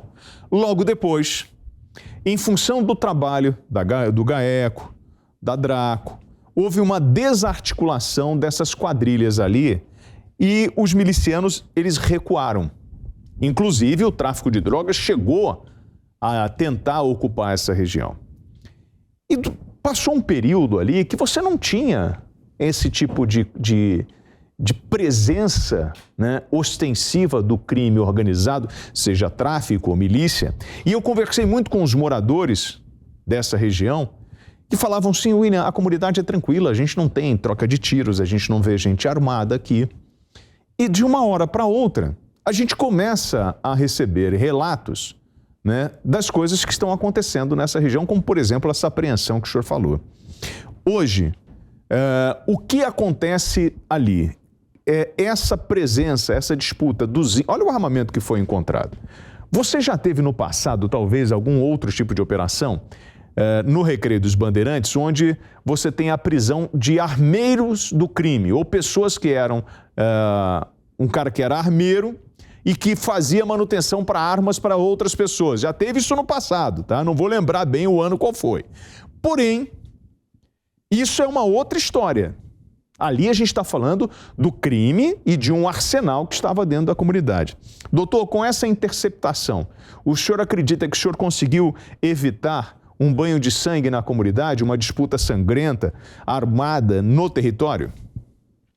Acreditamos que sim, pelo menos momentaneamente, conseguimos impedir esse avanço. O que não quer dizer que isso não possa vir a acontecer. É justamente para que a gente não deixe essa situação se agravar que nós estamos intensificando as nossas investigações relacionadas às milícias. Nós percebemos a intenção de avanço, porque dali há a possibilidade deles integrarem junto a Jacarepaguá com a milícia de lá. O que acontece? Houve uma fragmentação dessas milícias, como você mesmo falou, ela era mais fortalecida na região de Santa Cruz e Campo Grande. Agora, com essa fragmentação, existem vínculos que possuem o apoio dessas milícias e cada vez querem se estender mais. O nosso objetivo agora foi diminuir o poderio bélico, para que com a diminuição desse poderio bélico também diminua a possibilidade de intimidação da população e dos comerciantes. Esperamos que agora, com a atenção voltada, eles tenham maior receio de investir nessa área na atuação de milicianos. Bom, a gente tem ali a Avenida Gilca Machado, que é a principal, onde você tem ali o comércio, enfim. Eu até guardava uma prancha de surf ali, sabe, doutor? Aprendi a surfar ali naquela região. E eu ouvia muito que, por exemplo, na Praça do Pontal, os usuários, né, de entorpecente iam para lá de madrugada. Inclusive, a milícia foi lá e expulsou o tráfico de drogas. E aí começou uma guerra. Então, assim, eu imagino como é difícil para o senhor e para a sua equipe trabalhar nessa região e estar no meio de uma disputa de dois grupos poderosos, que é o grupo do Tandera e o grupo do Zinho. São caras que estão disputando o território na Zona Oeste como um todo, na Baixada Fluminense, e o que a gente percebe que são grupos paramilitares fortes, bem organizados e com um número expressivo de homens atuando no território. Não é isso que o senhor está enfrentando? Um tempo. Antes de trabalhar no Recreio, eu trabalhei em Campo Grande, então eu já tive muito problema com relação à milícia. Eles estão cada vez se armando mais, se tornando cada vez mais agressivos. As características da milícia atualmente, ela modificou bastante do seu início. Antigamente era ela formada por policiais, por bombeiros. Hoje em dia, nós estamos vendo que eles estão cada vez arregimentando a mão de obra do tráfico para que também se utilize na cobrança dessas taxas. E muitas das vezes eles se associam ao tráfico de drogas, arrendando as bocas de fumo, os pontos de venda, para que eles possam explorar também e ganhar em cima do próprio tráfico. E você sabe por quê? Você que acompanha a PAN agora, por que os agentes de segurança que tinham envolvimento com o crime pararam de atuar? Primeiro, a Polícia do Rio prendeu mais de 1.200 milicianos. Segundo, o Ministério Público, GAECO, DRACO, começaram a desarticular e o cara entendeu que não era um bom negócio pertencer à milícia, porque estava todo mundo em cima deles, e prendendo e acabando com essa molezinha. E os caras foram recuando. Hoje você pode ter agente de segurança pública dando suporte à milícia, porém, de uma forma velada. Não é isso, doutor? Sim, como eu te disse, eles estão empregando qualquer mão de obra criminosa. Com a modificação do comando dessa maior milícia que tem origem em Campo Grande, com a ascensão do ECO e agora dos seus familiares, o tipo de participante dela se abriu para o tráfico de drogas. Eles passaram a empregar essas pessoas que, apesar de antes serem policiais corruptos, eles ainda tinham algumas limitações.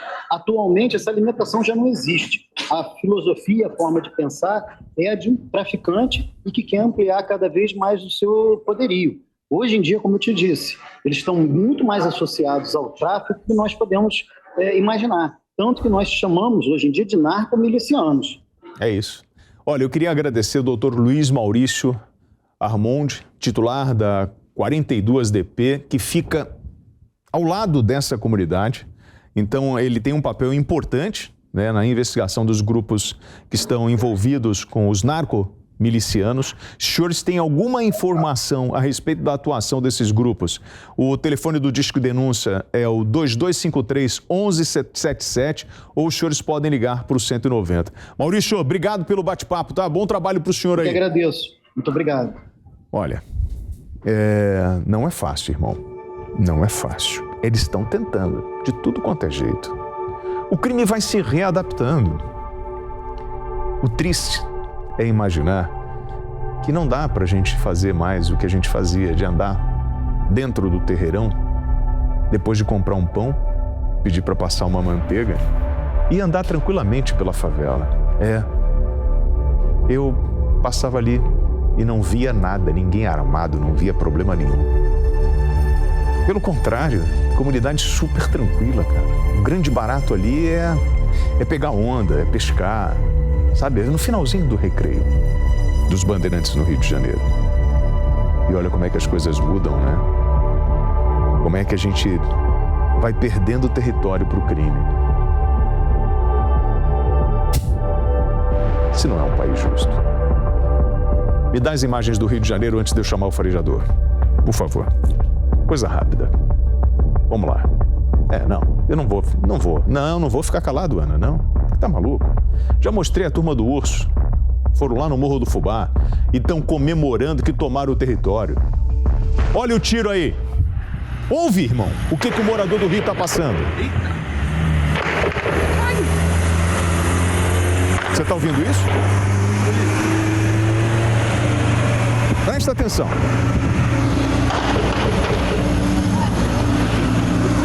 Isso foi na quinta-feira, tá? No Rio de Janeiro. Olha lá, o caveirão subiu, olha lá. Entrou lá em cima. Você não filmou, né? Vocês estão vendo isso? Isso foi Cordovil. Em Cordovil, no Rio de Janeiro. Me dá a imagem lá de Benfica. Lá daquele caminhão do assalto no caminhão, em plena Avenida Brasil, em Benfica. Isso é Cordovil. Foi essa semana no Rio. Tá? Aí, enquanto a Ana acha essa imagem, olha isso, cara. A linha férrea é aquela ali, ó. Você tem noção do que é você amanhecer, ou em plena tarde, o povo jogado no chão? Estou falando da zona norte do Rio. Você viu o problema? Na zona oeste, lá no Recreio. Eles vão colocar agora uma outra imagem de uma tentativa de assalto em plena Avenida Brasil. Foram para a pista roubar caminhão. Depois, eu fico vendo no noticiário um monte de gente que fica dentro de ar-condicionado, dizendo e questionando por que a Polícia Rodoviária está fazendo a operação junto com a Polícia do Rio. Porque tem roubo de cargas, pô. Porque eles estão roubando. O crime está roubando na rodovia. E as operações e a troca de informações, ela é importante. Então não me venham os senhores questionadores do porcaria nenhuma, que não sabem como atua o crime, questionando a atuação da polícia, pô. A hora que tiver... Nossa, gente. Vamos. Coloca aí. Porque tá o cara dentro do carro e ele vê o roubo. E ele vê a turma dando suporte. Ele vai monitorando e vai filmando. Até o momento que acontece a interceptação. Pode rodar. A hora que tiver, pode rodar. Olha isso. Aumenta, eu quero ouvir. O cara tá lá. Tá lá. Você tá vendo? Ali é Benfica. Aí, ó. O cara sendo refém, ó. Olha lá. Pistolado lá dentro. Ó, aí, na minha frente. Presta atenção. Caminhão roubado. Rio de Janeiro. Moto no suporte. Aí, ó, assalto, Avenida Brasil, Passarela 8, caminhão na minha frente aí, ó. As motos dando escolta, 2 lá dentro do cara, lá, botando a arma pro cara lá dentro do caminhão. Esse é o Rio, hein? Você tá doido, motorista? Esse é o Rio de Janeiro. Aí, ó. Aquele mesmo. Essa é a vida do motorista. Que a polícia não podia fazer a operação dentro de favela. Atrás, ó, dando cobertura. Olha o que vai acontecer agora, na altura de Benfica. Caraca, doido. Refinaria de Manguinhos do lado direito. Logo depois da refinaria. Brasil não é pra amador, parceiro. Pra quem vai pra barreira do Vasco entrando à frente à direita. Atenção. A polícia. Olha. Polícia! Ó o tiroteio. Caraca, doido. Ó o tiroteio. Aqui.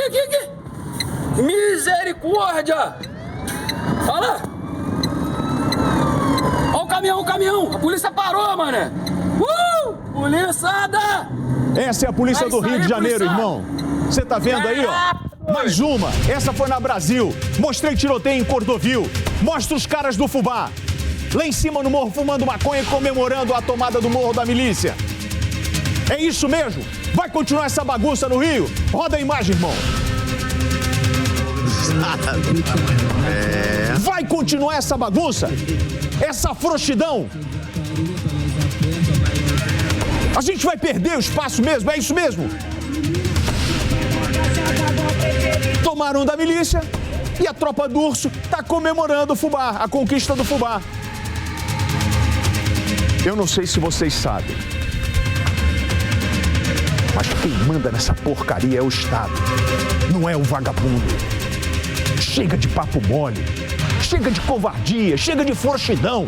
É pra cima, irmão, é pra resolver. Não tem acordo com o vagabundo, não tem acerto de grana. Não tem mimimi. A gente está vivendo uma guerra. Eu vou te falar uma coisa. Está morrendo inocente por incompetência administrativa de gente que não bota o pé na favela e está dentro de gabinete. Vocês estão entendendo isso, né? Depois você vai falar que eu estou fazendo sensacionalismo? Não, irmão. Eu só estou trazendo a verdade da favela para a rua. Eu estou mostrando o que acontece no dia a dia. Eu não tô nem aí se você não gosta. Isso não é sensacionalismo. É a verdade nua e crua. Vamos pro intervalo e volto. Eu sou o WT, @WTravassos, William Travassos é o meu Instagram. Quero muito que você faça parte. As informações estão chegando de tudo quanto é lugar do Brasil. Obrigado pelo carinho. Juntos nós somos mais fortes. E é isso que faz a diferença, tá? @WTravassos. Conto com a tua ajuda. Irmão, na boa, tu tá parecendo. Se tu passar na prefeitura, vão te dar um pratinho de sopa, bicho. Pô, já tô esperando. Não, irmão, olha como é que tu tá, mano. Vocês estão vendo isso, hein, ô Kojak? Olha como é que ele tá. Que toquinha é essa, mano? Já que deu uma força, mano. A roupa tá toda largada, tu tá largado. O que tu foi fazer, cara, mano? Conta pra mim.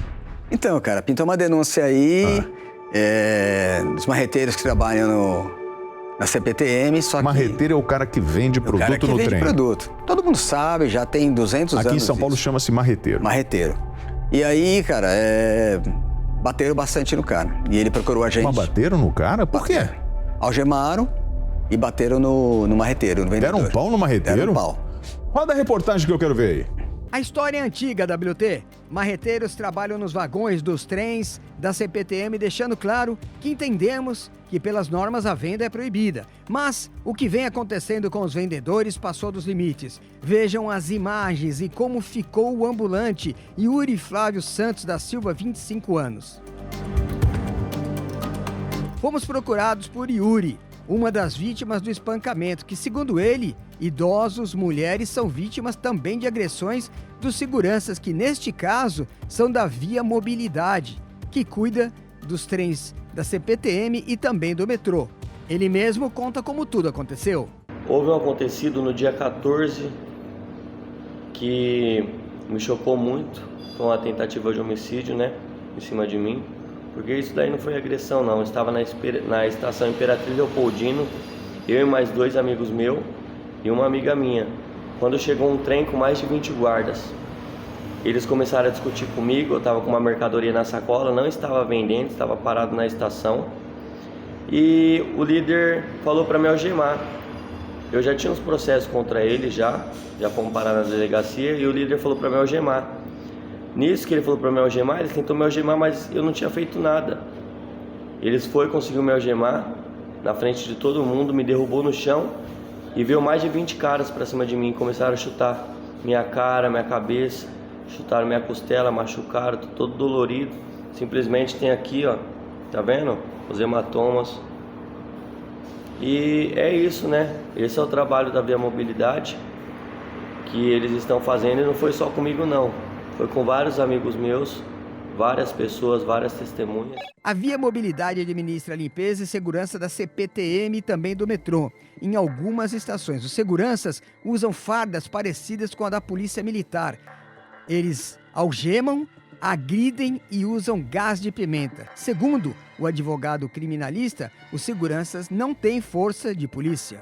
Eles não têm força de polícia, eles não têm o poder nem a legalidade de obstar alguém mediante violência e truculência. Houve um excesso por parte desses agentes da CPTM, ainda que terceirizado.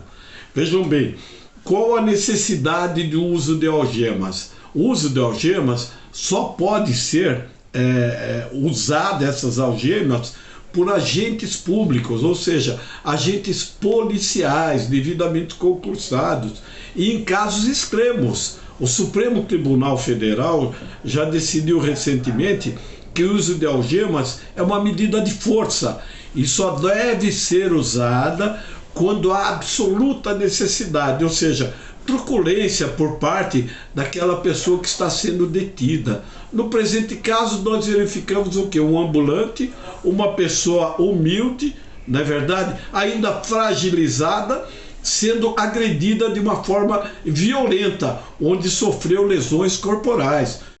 Usam gás de pimenta, é proibido usar o gás de pimenta, há que ter uma licença especial, eles não podem usar esse gás de pimenta de uma forma aleatória, há que ser preparado. de modo que tem o direito de representar e processar o Ministério Público criminalmente por lesões corporais dolosas. Em um dos vídeos, ainda dentro do vagão, é possível perceber o segurança oprimindo um usuário que não é, segundo informações, vendedor. Uma empresa que trabalha no céu, né? Meu nome é Arthur, falou? Prazer, moro lá no Iocuné, falou? Zona Leste. Falou? Então você tá pagando de favela? Tô pagando não, pai, tô falando de onde eu sou. Só me apresentando pra você. Você bicho sou. Entendeu? Sempre fomos. Entendeu? Tá louquinho pra dar minha mão na minha cara, né? Mas fica tranquilo, sou marreta não, pai. Nós trampa CLT, falou? CLT, falou? Vamos ver, você viu na minha maldade porque você tá achando que eu era marreta, né? Então, vamos na maldade. Eu que tô, né? Demorou, cara. Tá tranquilo.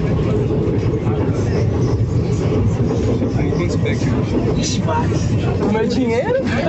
Com essas imagens, dá para acreditar que os seguranças estão agindo corretamente, pelo menos alguns? Acompanhem. São pessoas correndo e gritando.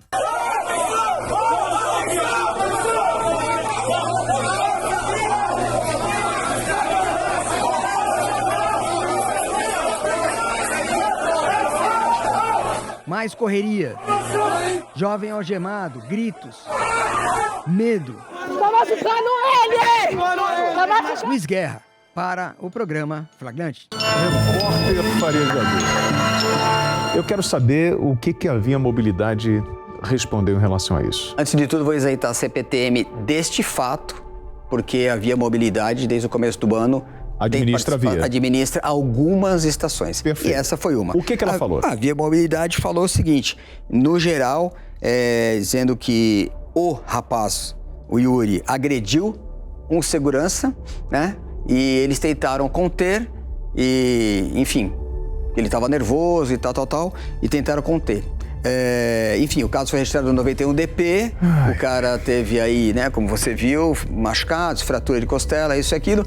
Eu questionei agora há pouco a Via Mobilidade dizendo o seguinte, que eles falaram que vão tomar as providências, que vão apurar, que tem as imagens e tudo mais. Ok, concordamos com eles.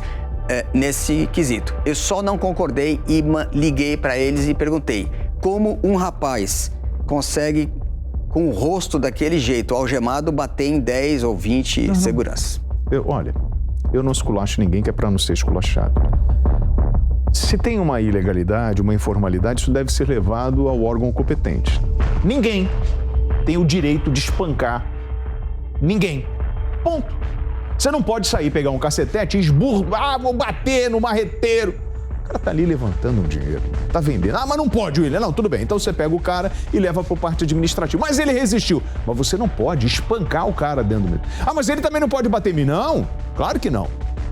Agora, um monte de homem grande, armado com cacetete, gás de pimenta, batendo no garoto ou no sujeito. Pai de família. Não esculacha ninguém, irmão. Acompanha, tá bom? Faz esse favorzinho pra mim. Então, hoje eu tô com o tempo apertado, mas depois eu queria falar com a história do hospital lá com você, que a gente não conseguiu avançar, né? Legal. Vamos fazer o seguinte, tá na hora do quadro As Histórias do Passado. E hoje vocês vão conhecer o voo do Jaú. Um jovem paulista de Jaú.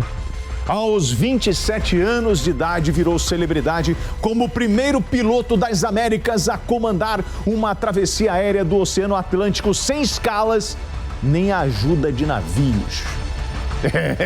Tá pensando que é moleza, rapaz? Essa façanha incrível, quem conta pra gente é o Coronel Sérgio Max, historiador e colaborador do Museu da Polícia Militar do Estado de São Paulo. Vamos ao voo do Jaú. Não precisa levantar não, Coronel. Vai, senhor, beleza? Me conta essa história. Como é que o cara foi fazer isso? Como é que ele conseguiu fazer isso? Antes de tudo, isso daria um excelente filme, sabe? Jura? Um filme não, daria uma série, porque daí surgiu Sou Brasileiro, Não Desiste Nunca.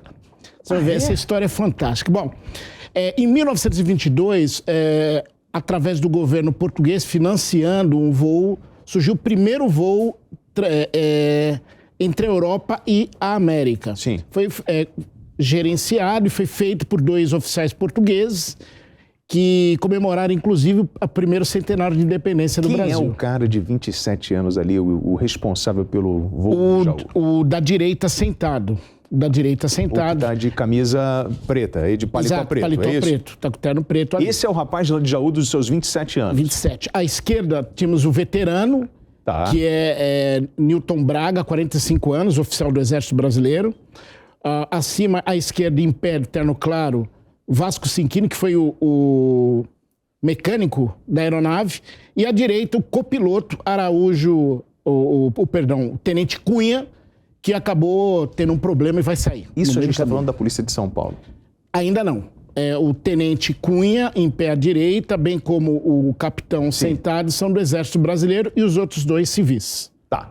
E aí, esse voo, né, famoso voo, o voo de Jaú, como ele acontece e por que ele acontece? Naquela época, voar era algo quase que exótico, vamos assim dizer. Sim. E nós tivemos o primeiro voo em 1922, São Paulo, Rio de Janeiro, Lisboa, e que foi feito com o governo português bancando o voo, 2 oficiais da Marinha, inclusive escoltados por navios portugueses. Que imagem é essa que nós acabamos de mostrar, Sérgio? Voltando o brasileiro, ele acabou comprando, esse cidadão de Jaú, ele acabou comprando esse avião lá na Itália, só que a Itália não... A empresa chama...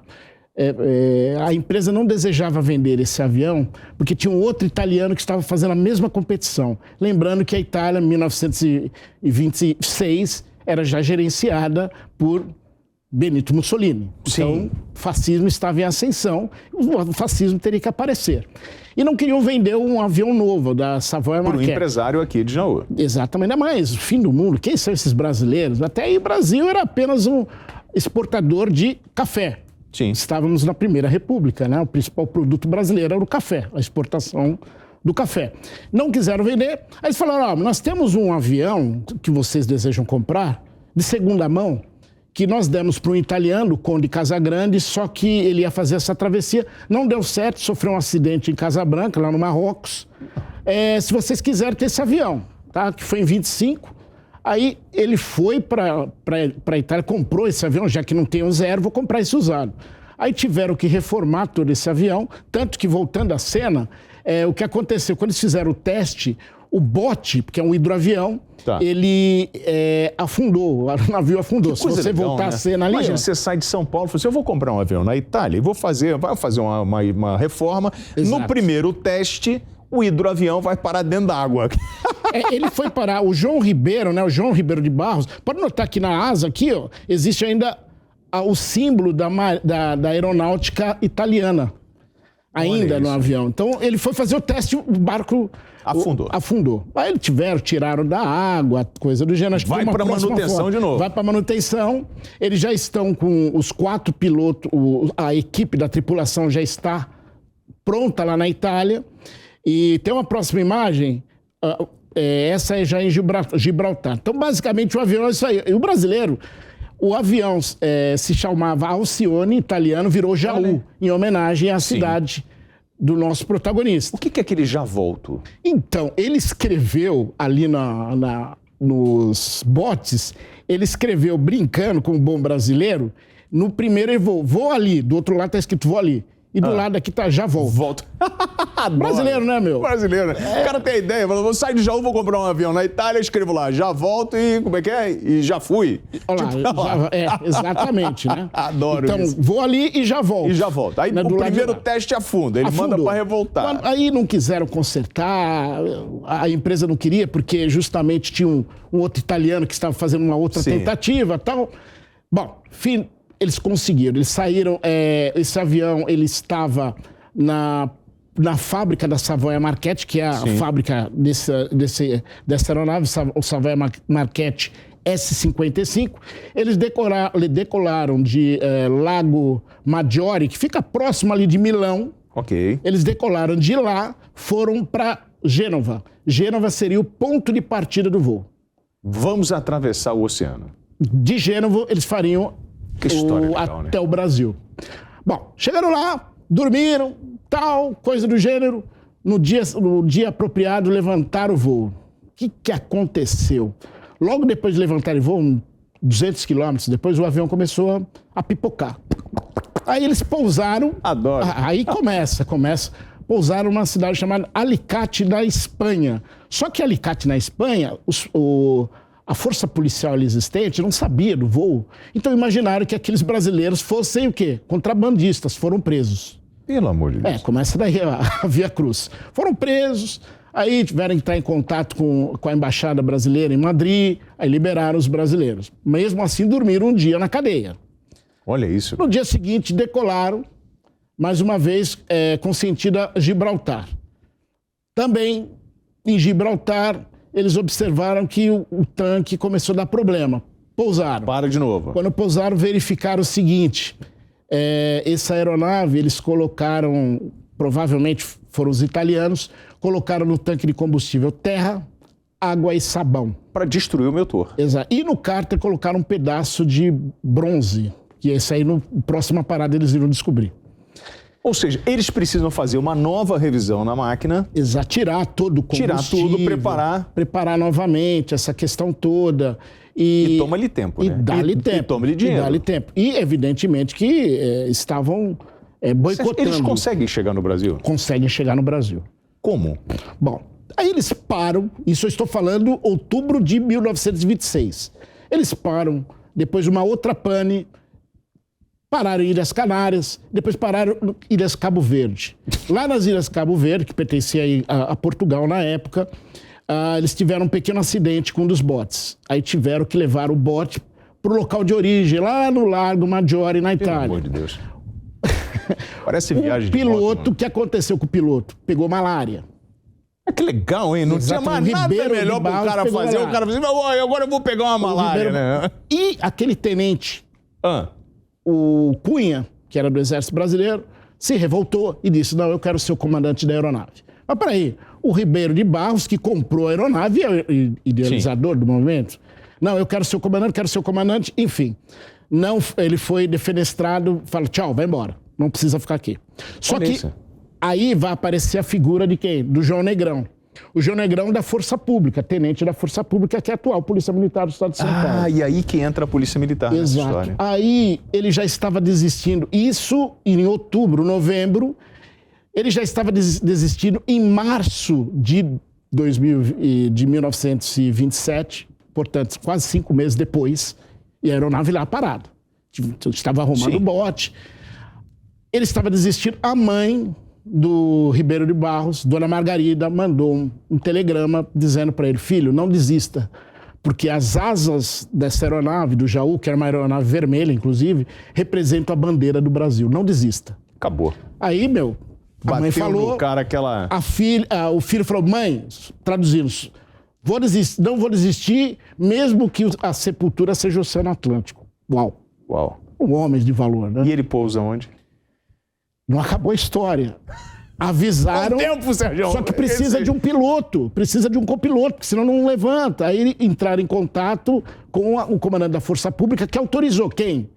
O tenente João Negrão. Que é ele ficou sabendo dia 10, dia 21 ele embarca de Santos, dia 30 ele chega em Cabo Verde.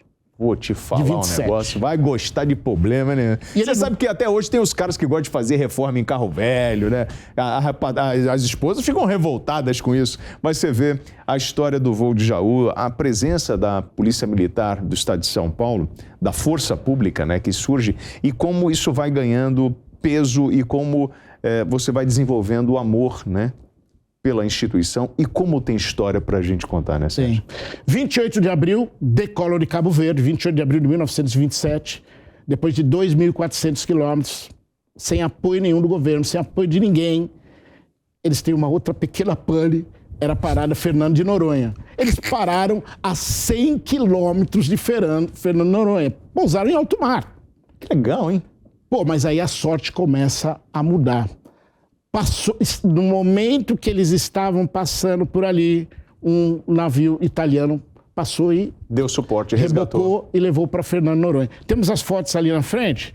Vou pedir então para mostrar rapidinho a foto para a gente poder terminar aí a história do voo do Jaú, essa saga envolvendo esse sonho, né, desse empresário aí dos seus 27 anos? 27 anos. 27 anos. O João Negrão tinha 26, o Vasco Cinquini tinha 26 também, e o veterano que era o capitão do exército com 45 anos. garotada. Então, assim, e vem aquela mensagem, né, Sérgio? Nunca desista do teu sonho. Nunca desista. Acredite cada vez mais, por mais louco que seja, né, aquilo que você tem na tua cabeça. Se é um sonho seu, vá à luta, conquiste, porque caras como esse que a gente está mostrando agora, esses caras conseguiram, né, superar todos os limites, atravessaram o oceano com todas as dificuldades e tudo mostrando para eles, olha, vai dar errado, até que um recebe uma ligação da mãe e fala, não desista disso. Pararam em Fernando de Noronha, aí foram parando todas as cidades, Recife, Natal, Salvador, Rio de Janeiro, Santos e São Paulo, e pousaram no dia 1º de agosto de 1927, Santo Amaro, que é Guarapiranga.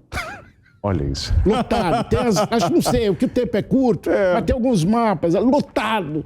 Eles viraram heróis nacionais. Foi a primeira vez que a bandeira do Brasil circulou de igualdade com os principais países do mundo. Que bacana. 1927. E isso acontece aqui no estado de São Paulo, envolvendo a Polícia Militar e toda a sua história. São histórias do passado que a gente traz aqui com o nosso colaborador, o Coronel Sérgio Marques. Sérgio, obrigado aí. Semana que vem a gente tem que contar, a gente tem que ganhar mais tempo aqui, Aninha, para a gente poder contar mais histórias de São Paulo. Tem de Segunda Guerra Mundial na Itália. Tem Segunda Guerra Mundial? Polícia Paulista na Itália? Duvido. Você tá brincando. Valeu, irmão. Obrigado, cara. Ô, gente, simbora. Sabadão. Deus abençoe a você, a sua família. Eu fiz vários anos de jornal aqui em São Paulo. E eu sempre, no final do programa, desejava saúde e paz. Então hoje eu desejo saúde e paz para todos os senhores. E não se esqueçam, eu sou o WT. Estou na Jovem Pan e não faço acordo com o vagabundo. Bom final de semana.